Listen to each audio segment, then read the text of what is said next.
In today's wee little video, this is part 1 about everything you need to know about vitamin B12. We are going to be going over exactly how your body digests and absorbs vitamin B12 so it can actually use vitamin B12, because no nutrition counts unless it's actually absorbed into your blood. So you can eat like a nice yummy salmon or sardines or eggs, and you can have all those nutrients in your body, but the nutrition doesn't actually count unless it's absorbed into your blood. So if you just poop everything out without absorbing it, doesn't count. If you digest and absorb it and it gets into your circulation, now these vitamins, minerals, proteins, fatty acids, these are all actually useful to your biology, and your cells can access them and your body can be nice, happy, and nourished. So this is how you digest and absorb vitamin B12, cobalamin. And let's flip this way. Wait, I need to get rid of my dirty eraser rag. Okay. Let's start with eating a super vitamin B12 rich meal, and let's say it's steak. I already used the example of steak, but that's because I just really like steak. So let's say up here, we ate steak. Yum, yum, yum, yum, yum, yum, yum. So delicious, medium rare, just like amazing. We start with steak. Steak has a lot of vitamin B12 in it, but we have a problem because that vitamin B12 is like just bound up within proteins inside the food. So it's not free vitamin B12, it's protein bound. So the first thing you need to do is in your mouth, you need to chew it. Like obviously you're eating, so you need to chew it. And what that does is that just begins the digestive process. It begins breaking down the proteins, breaking down the structure, and it helps increase the surface area for digestive enzymes to actually break down that food and extract the nutrients. So steak, you put it in your mouth and you chew, and now you're breaking that down into like little chewed up bits of food. This is now going to yield you protein bound vitamin B12. So pro B12, protein bound B12. Now you swallow this into your stomach.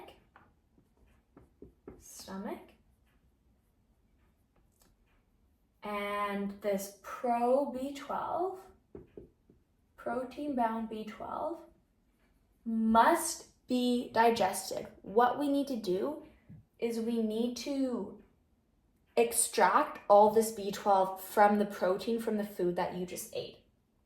We have to digest the protein to free the B12. Inside your stomach, you have hydrochloric acid, and this is going to help denature the proteins, like destroy the proteins. And you also have the protein digesting enzyme, pepsin. Also, by the way, here's a cool little fact. The enzyme pepsin is secreted as pepsinogen, the pro enzyme, the inactive form. And then HCl, hydrochloric acid, activates pepsinogen into pepsin. The reason why you don't want to store pepsin in its active form inside your cells is because it's a protein digesting enzyme, and your cells are kind of made up of a lot of protein. So if you have a protein digesting enzyme literally just hanging out inside your stomach cells, your stomach cells are going to digest themselves, and that would be horrible. So we store it as pepsinogen, secrete it as pepsinogen, and once the stomach becomes more acidic, there's more HCl secreted. Pepsinogen converts to its active form, pepsin, and it can start chopping up these proteins. So I'm going to say plus pepsin plus HCl. This is one of the first very, very important little steps. We have pepsin and HCl digest the protein-bound B12, and now we just have naked B12, and we are still in the stomach. This circle represents your stomach. Now we have naked B12 in your stomach. B12 is a huge, like absolutely ginormous molecule. It is so big. So we have to do like all of these fancy things with it to ensure it actually gets from your stomach into your small intestines, into your brush border membrane, and then it can be absorbed into your enterocyte and absorbed into your blood. But we have a little problem. The stomach is acidic. There is a lot of hydrochloric acid and the pH is like around 2 or 3. It's very, very acidic. If this B12, this naked B12 is just hanging out freely in your stomach, the hydrochloric acid can degrade it and attack it and just destroy its structure. So now that we have this free vitamin B12, we need to escort it safely into the stomach and protect it against acid degradation. What we use here is we use R proteins, Haptocorrin, and these R proteins, Haptocorrin, they grab onto B12 and they safely escort it from the stomach into the small intestine. So plus R protein plus Haptocorrin.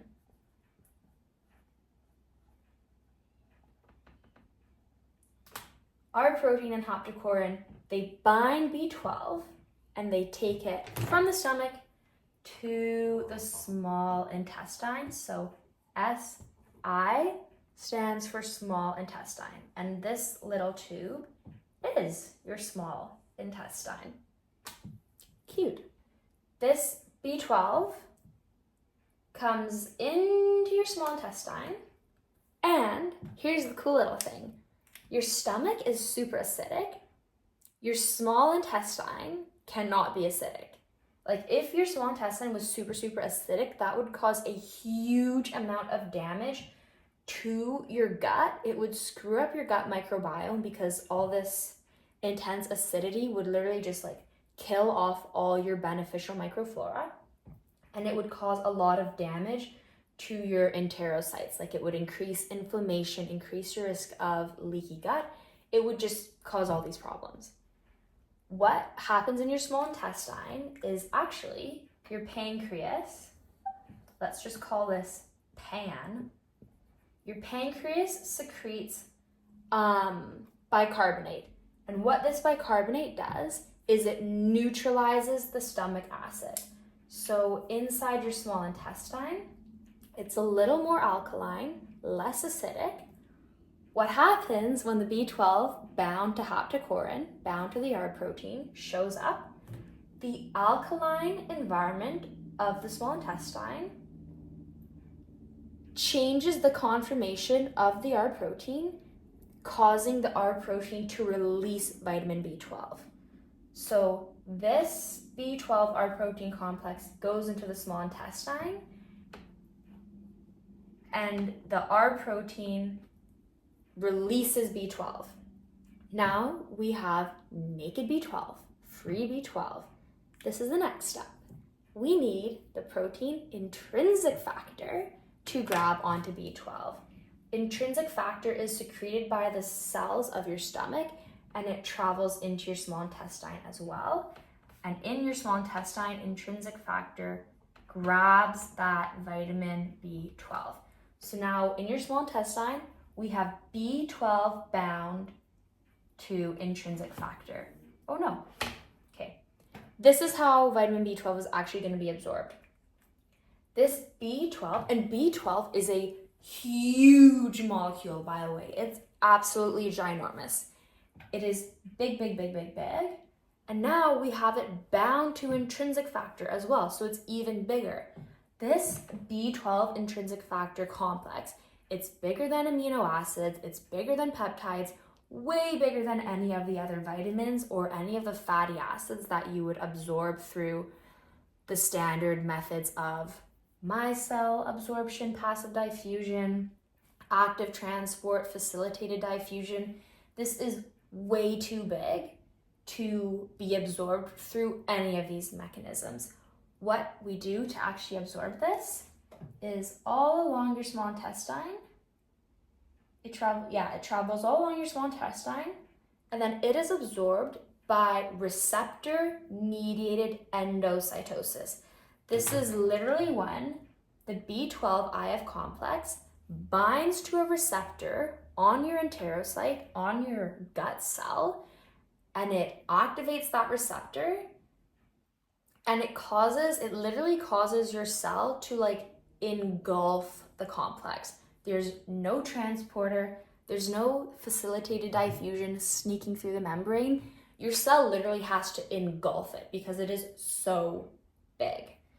So we have receptor-mediated endocytosis of the B12 IF complex, and it goes into your enterocyte. Inside your enterocyte, your gut cell, it cleaves the B12 from intrinsic factor, and now you have naked free cobalamin, and then that cell can use B12 for its own use, or we can send the B12 into circulation, into your blood, and have it going all over your body, and your body can do whatever it wants with that B12. And then, like we learned in the previous videos, B12 functions as a coenzyme in methionine synthase, getting rid of homocysteine. And then you can see in the bigger picture here where vitamin B12 also plays an important role here. And this is interconnected to the folate cycle and blood health and reducing your risk of anemia, reducing your risk of cardiovascular disease or neurodegenerative disease, because we are getting rid of homocysteine. Okay, that is how you absorb vitamin B12 and some really great healthy food sources of vitamin B12. All your animal foods have B12. Eggs, milk, cottage cheese, sheep's yogurt, goat's yogurt, steak, bison, wild game. All these foods have so much vitamin B12, and they're super good, healthy for you if you get them from nice, natural, whole food sources. Okay, everybody, if you like this video, like, comment, and subscribe. Save this video. Take a screenshot of this mess that we made. And I hope you have such a lovely day. Goodbye, everybody. See you later.